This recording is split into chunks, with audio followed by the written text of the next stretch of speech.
11天，這不是網絡謠言，是官方自己承認的數字。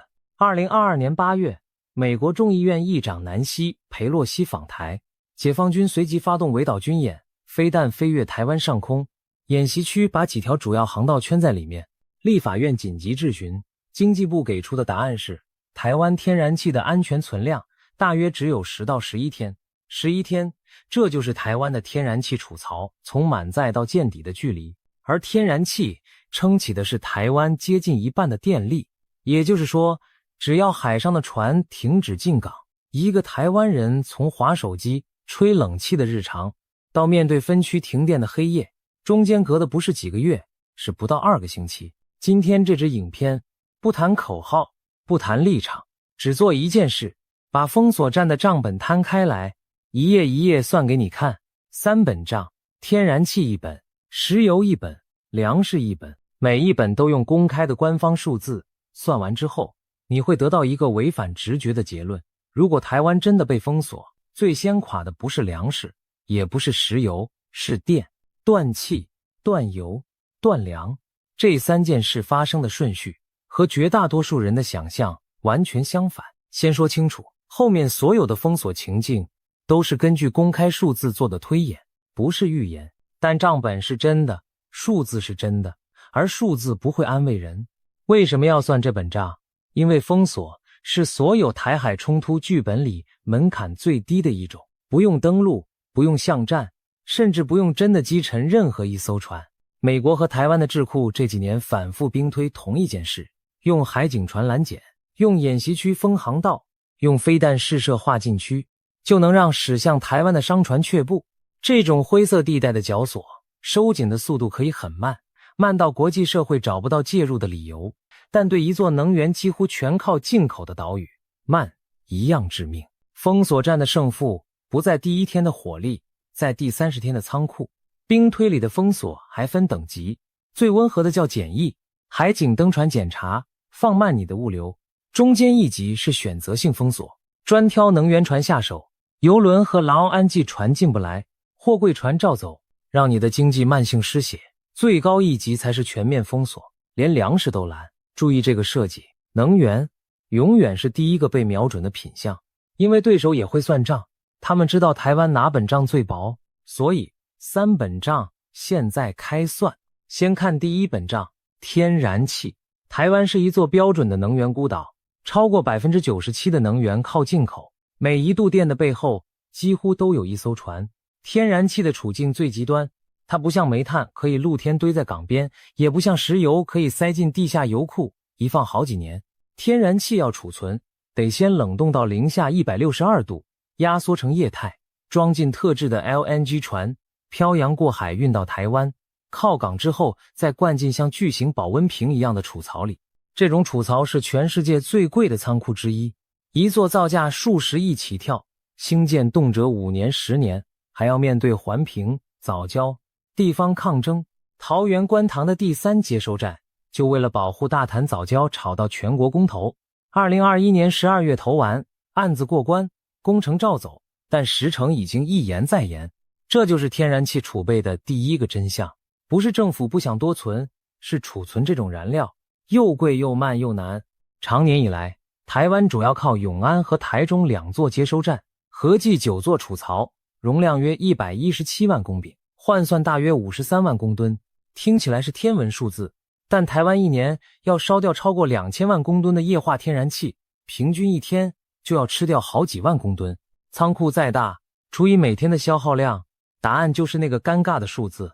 法定的安全存量目標2025年是11天，2027年才拉高到14天。實際操作上，夏季用電高峰，存量常常就在10天上下徘徊，而且這11天還要打折，因為儲槽在工程上不能真的抽到見底，槽底必須保留一定的液位維持低溫，抽得太乾，整座儲槽要重新遇冷才能再用。賬面的11天能真正塞進發電機組的又要再少一截。對照一下鄰居，日本、韓國同樣靠浪技船過日子，但他們的電網還有核電和更厚的燃煤墊底，而台灣在2025年5月核3廠停機之後，核電歸零，電備的選項一張一張被抽掉了。台灣為什麼把注壓在氣上？邏輯其實不難理解。減煤，因為中南部的空污已經是政治問題；非核，因為老舊機組除役是既定政策；再生能源的建制速度追不上舊電廠退場的速度，天然氣就成了唯一能快速填補缺口的選項。官方的說法叫過渡能源，橋接燃料。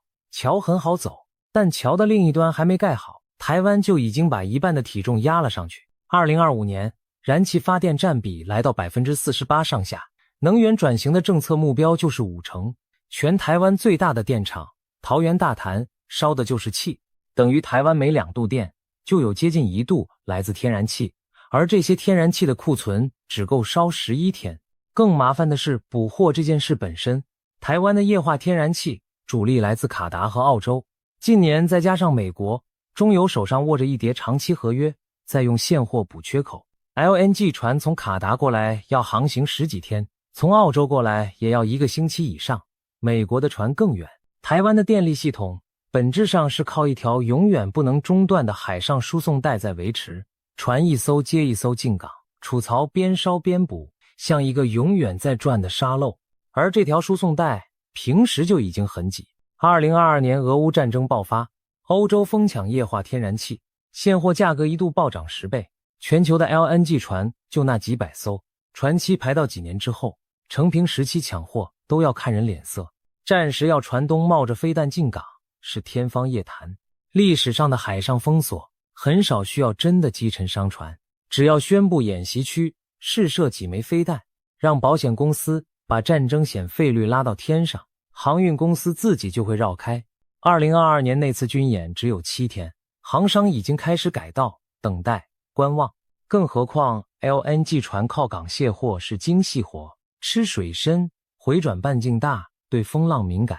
台中港冬天吹起東北季風，平時都可能得在外海等浪停，連天候都能卡住的作業，戰時只會更脆。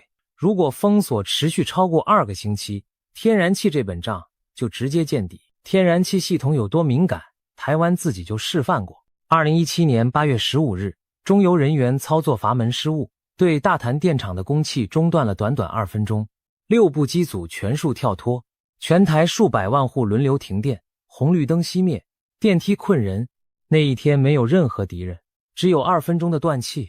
把這個實驗放大幾千倍，就是封鎖戰的第一章。再看第2本賬，石油。這本賬漂亮得多。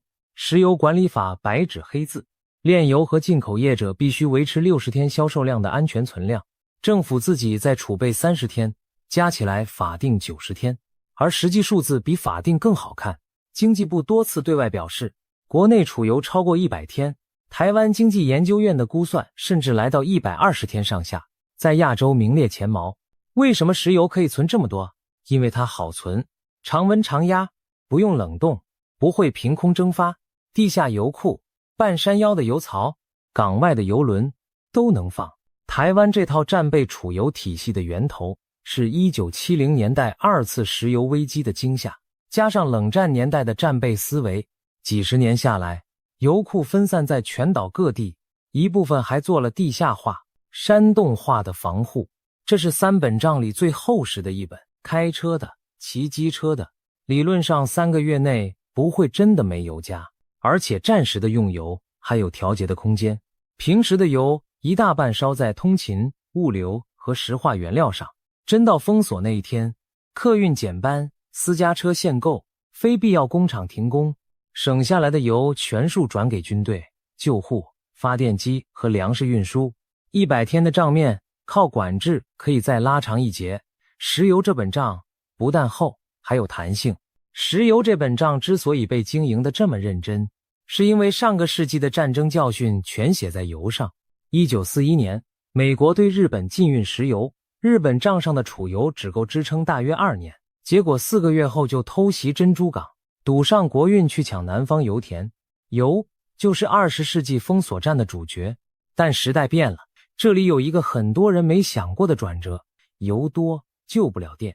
台灣的燃油發電占比只剩 1% 上下，那些儲備的汽油、柴油、航空燃油可以讓卡車繼續跑，戰機繼續飛，卻沒有辦法直接變成電網裡的電。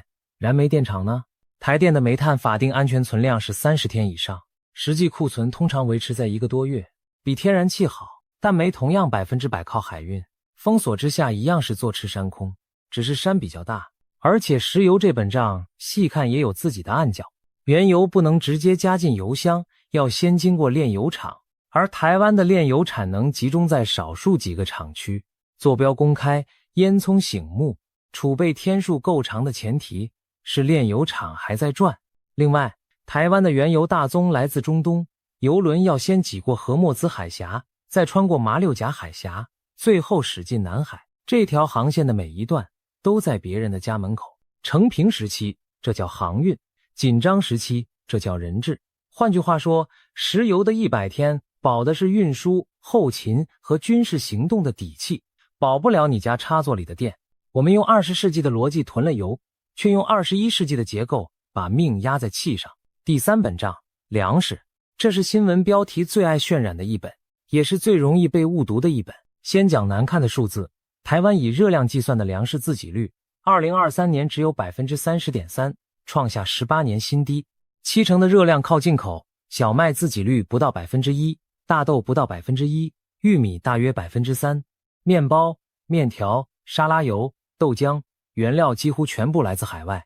30% 這個數字跟二戰時被德國潛艇封鎖的英國差不多，聽起來很絕望，對吧？但把賬攤開細算，結論會反過來。因為台灣人真正的主食稻米自給率超過 100%， 水田1年可以2穫，產能過剩到政府常年煩惱，公糧收購太多，倉庫堆不下。台灣人這幾十年越吃越少，米每人每年的食米量只剩40多公斤，不到半世紀前的一半。米飯的位置被麵包和麵條搶走，這正是自給率下滑的主因之一。但反過來看，戰時麵粉斷供，大家被迫回頭吃飯，那些平時嫌多的公糧就是壓艙石。糧食管理法規定，政府必須儲備至少3個月稻米消費量的安全存量，而實際的公糧庫存長期遠高於法定水準，足夠全台灣吃上半年以上。半年對比天然氣的11天，差了10幾倍。那進口的70%怎麼辦？這裡要算細一點，進口的大宗、小麥、玉米、大豆，一年合計數百萬公噸，但其中大部分不是直接進人的嘴巴，而是進飼料廠和油脂廠，養豬、養雞、榨油。封鎖拖長，最先出狀況的是豬肉、雞肉、雞蛋、牛奶，飼料斷供，養殖業被迫提前屠宰，肉價先跌後飆，餐桌會變得很難看。這不是抽象推論，台灣人才剛體驗過縮小版。2023年的缺蛋之亂，起因不過是禽流感加上飼料成本上漲，超市蛋價就空了好幾個月，最後得從澳洲、美國調蛋救急。封鎖情境下，同樣的劇情會在更多品項上重演。還有一個更少人注意的環節，肥料。台灣的化學肥料原料高度依賴進口，氮肥的源頭之一就是天然氣。封鎖拖過一季，連下一期稻作的產量都會被拖下水。至於漁業，遠洋船隊回不了港，能靠的只剩近海和養殖，而養殖漁業的增氧機和冷凍庫又要用電。但即便把這些暗角全算進去，糧食仍然是3本賬裡最有底氣的一本。二戰的英國自給率跟今天的台灣差不多，靠配給制度硬是撐了6年。戰後配給甚至延續到1950年代，吃得很糟，但沒有餓垮。英國人當年做的事，台灣一樣做得到，把草坪翻成菜園，把飼料玉米轉成口糧，把每一分熱量配給到人。台灣還有大片休耕農地，賬面上留着復耕的空間，只是別忘了，種子、肥料、農機的柴油，樣樣還是要回頭看能源和進口那2本賬。糧食的底氣終究也壓在油和電上。糧食這本賬的結論是，人會吃得很差，但不會立刻挨餓。它是3本賬裡唯一撐得過3個月的。3本賬攤在桌上，天然氣11天，煤炭1個多月，石油超過100天，稻米半年以上。現在做推演，再強調一次，這是根據公開數字的推演。封鎖開始第1周，航運戰爭險費率暴漲，外資撤離，股匯市重挫，央行進場， LNG 船在外海觀望，台電下令燃氣機組降載，燃煤全開，水力全開，太陽光電白天還能頂上一段，但太陽下山之後，缺口全部回到燃氣間上，而全台的儲能電池規模還只夠撐分鐘等級的調度，撐不了整個黑夜。第2周，天然氣儲槽逼近安全底線，接近一半的發電能量開始熄火，備轉容量歸零，分區輪流停電登場。這時候，加油站還有油，超市還有米，但電已經不夠了。而現代社會斷電，骨牌是連住島的，自來水要靠電抽水加壓，大樓要靠電把水打上頂樓水塔。停電超過1天，很多地方先停的其實是水。冷凍冷藏鏈斷掉，那些還躺在倉庫裡的食物開始壞，賬面上的糧食存量跟着縮水，提款機停擺，行動支付斷線，加油站的油泵本身也要電，油庫是滿的，油卻打不上來。醫院有柴油發電機，一般設計撐幾天到幾周，前提是柴油運補跟得上，路上秩序還在。洗腎、呼吸器、加護病房，這些科室對電的依賴是以分鐘計的，戰時的柴油調度，第一順位一定是醫院和指揮系統，但排在後面的冷凍庫、電信機房、加油站就得自己想辦法。通訊也在骨牌的隊伍裡，基地台的備源電池通常只撐幾個小時，電網垮掉之後，訊號會一格一格消失，而封鎖站同時一定是資訊站，斷電加斷網的城市。謠言跑得比公告快，搶購、擠兌、加油站前的長龍，這些不用敵人動手，恐慌自己就會完成。回想2021年的513大停電，2022年的303大停電，單一機組出事就能讓幾百万戶輪流摸黑，那還是成平時期燃料無虞的狀況。你以為的封鎖劇本是斷糧、饑荒、社會動盪，實際的劇本是米倉是滿的，油庫是滿的，但城市在第3周開始黑掉，先垮的是電，而電垮了，水、金流、通訊、冷鏈跟着垮。再往後推，第4周、第5周，靠嚴格限電，電網也許還能維持一個殘缺的骨架。工業區大面積停工，出口歸零，港口空轉，幾百萬人無班可上，經濟損失用兆計算。這時候糧倉裡的米連1/3都還沒吃掉。這就是順序反轉的真相。斷氣即斷電，斷電癱瘓一切，而斷糧反而是最遠的那一張骨牌。封鎖者根本不需要等台灣餓，只需要等台灣黑。順帶一提，這條骨牌鏈上還躺着全世界的利益。科學園區是用電大戶，封鎖之下晶圓廠被迫降載甚至停線，而全球絕大多數的先進製程晶片就在這座島上。封鎖台灣的電等於同時掐住全球科技業的脖子，這是台灣的風險，也是台灣的籌碼。封鎖站的賬本從來不只是台灣一家的賬本，政府當然知道這本賬難看，所以儲備政策一路加碼。天然氣安全存量的法定目標從早年的7天拉到11天，再定到2027年的14天。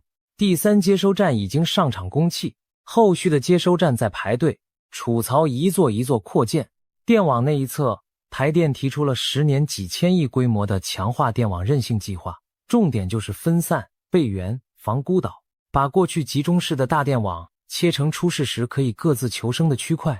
石油維持90天以上，稻米維持3個月以上，這2塊行之有年，執行的也算扎實，但盲點同樣清楚。第一，所有天數都是用平時的平均日用量算的，戰時工廠停工可以省下工業用電，但冷氣、醫療、軍事、指揮系統的用電壓不下來，實際能撐幾天？